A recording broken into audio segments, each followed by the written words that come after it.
parang hindi natin nakikita yung mga salin. Ito, may tanong dito si Mick, oh. Ayan, sabi niya, si Duterte nga daw hindi nagsubmit ng salin, pero natapos yung term bilang presidente.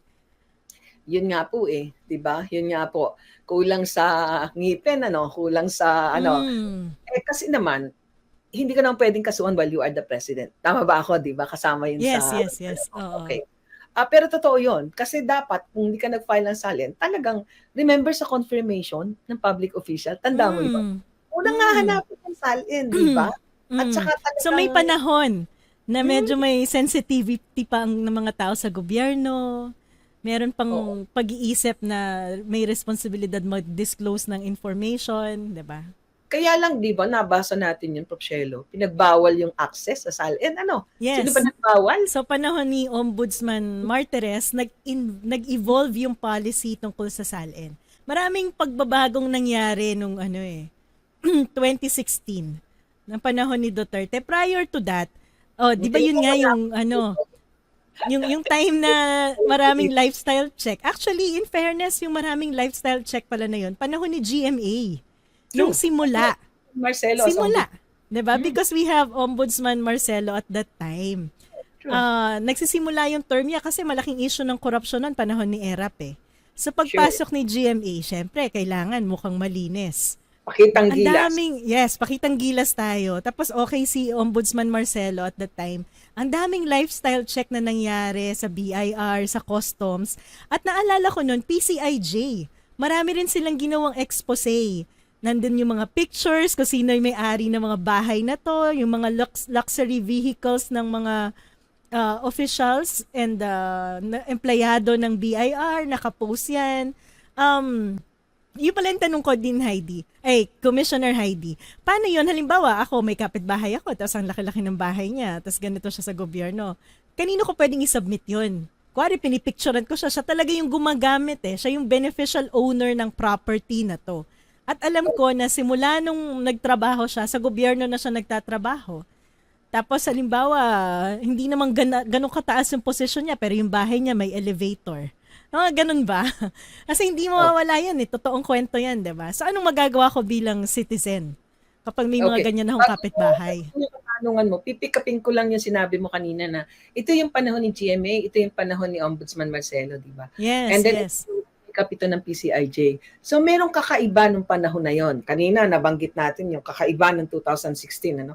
Wala akong masabi doon, wala ako dito noong 2016 nasa alam mo Masaya na, ka I'm nun eh. Nasa UN ka nun, nasa New York New ka. York. Iniwan mo kami dito sa... I'm so New York, ha? Binibiro lang kita. Hindi You're ako, not so New York. no, I'm so not New York. Okay.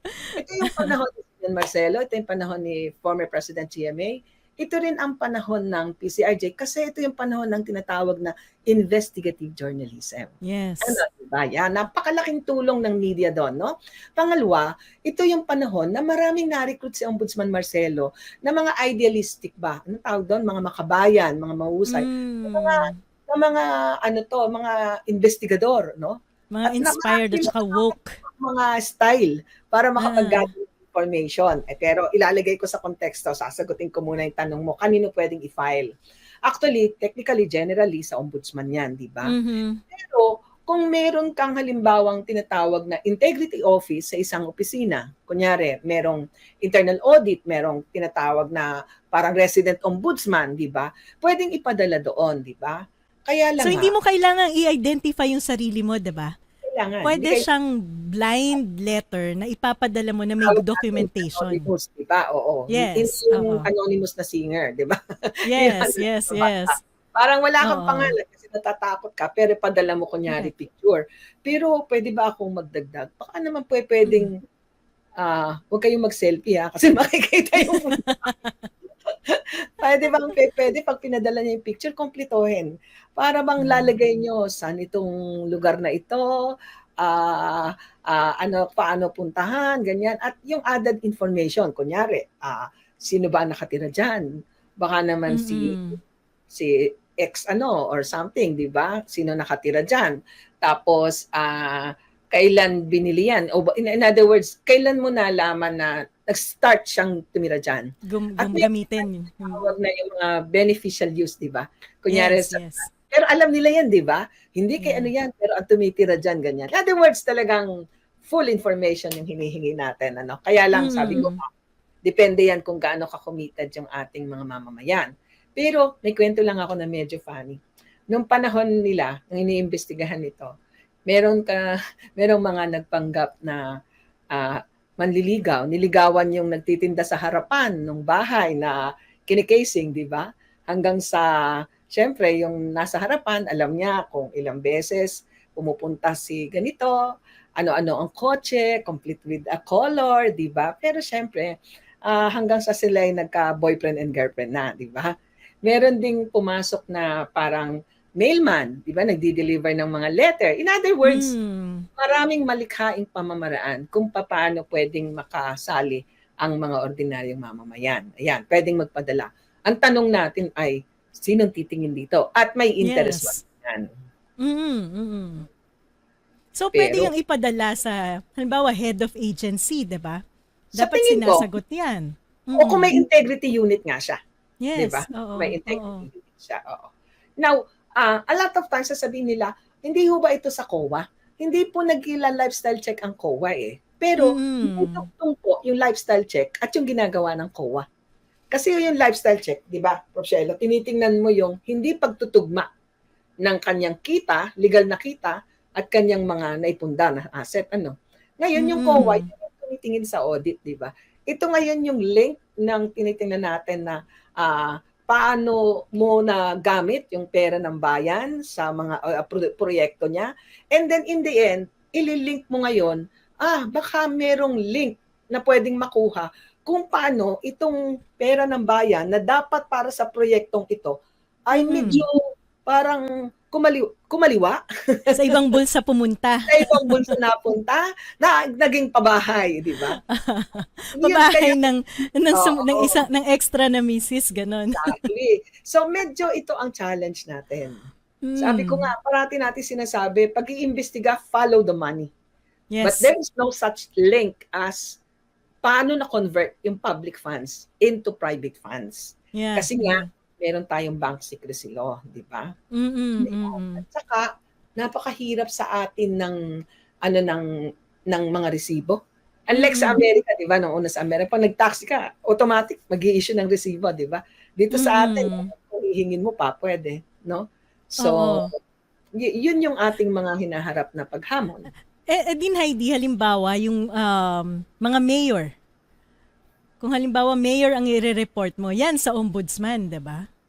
Sa ombudsman, pero gusto kong isipin na, okay, masipag naman ang ating DILG, di ba?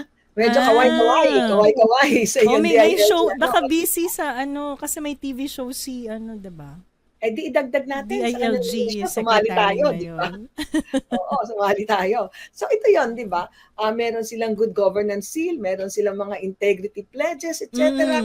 So sa akin kasi, kung masyado kasi nating ma-overwhelm, tama ba yung term? Of course, technically, everything should go to the ombudsman. Diba? Pero ang puntos ko, kung kaya ng head of agency o yung integrity unit niya o yung internal audit niya or something na kasi the head of office can create an anti-corruption within the agency itself, di ba? Correct. Oo. So, pwedeng doon pa lang ay mapadala na, alam mo kung bakit, yung head of agency meron siyang access sa information eh. Dahil sa kanya sinasubmit yung lahat ng information. Kasi ipapatungo ko sa ombudsman and then the ombudsman will write the agency and say, pakiturn over nito. May kopya din sila ng SALN dahil yung HR ng agency, nandun yun eh. Diba? Hindi lang yun. Sila ang saksi. Diba? Tsaka yung mga office mate, diba? Sila ang saksi. So to summarize, pwede po tayong mag-file anonymously kung may mga ganito tayong observation sa head of agency, sa DILG for local governments. At kaso minsan mahihirapan tayo, halimbawa mga konsehal o barangay yung gusto mong i-report. Mas maganda nga sa DILG na, no? Kesa sa local government kasi baka mapag-initan ka dyan.